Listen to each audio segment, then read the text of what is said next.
భయంకరమైనటువంటి పరిస్థితిని ఎదుర్కోవాల్సి వస్తుంది కాబట్టి ప్రజలను ఎట్లాగో వాళ్ళు ఇచ్చినటువంటి హామీల ద్వారా విన్ ఓవర్ కాలేరు కాబట్టి మా వాయిస్కి ఉండేటువంటి స్ట్రెంగ్త్ను కొంచెం వీకెన్ చేయాలని అనుకున్నారు.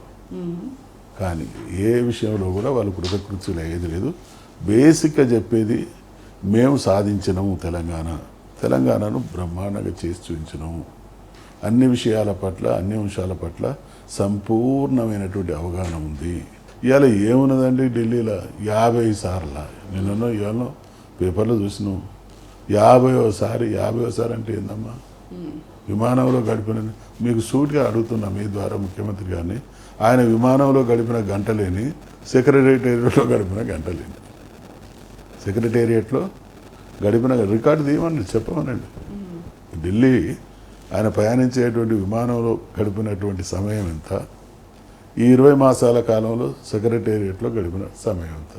అంటే ఒక ముఖ్యమంత్రి హోదాలో కేంద్రంతో పనులు ఉంటాయి, తర్వాత వాళ్ళ ఢిల్లీ అధిష్టానం అక్కడ ఉంది, కలిస్తే తప్పేముంది. ఇప్పుడు మంచి మాట ఇవన్నీ. ఎప్పుడు అంటే మీరు ఎక్కడికైనా పోతే ఆడ పనులు జరుగుతున్నాయి, సపోర్ట్ దొరుకుతున్నది, నేను అనుకున్న పనులు అవుతున్నాయని అంటే పోవాలి. ఇప్పుడు ఇలా అనేక ఉన్నాయి. ఆయన వ్యక్తిగత ప్రయోజనాలు ఉన్నాయి, రాష్ట్ర ప్రయోజనాల పేరిట నమ్మించడం కోసం పోయేటి ఉన్నాయి. ఆ కప్పంబాకి వెళ్ళి ఢిల్లీకి లెక్కలు చూసుకొని అప్పచెప్పాల్సినటువంటి మూటల కోసం పోతున్నటువంటి పనులు ఉన్నాయి.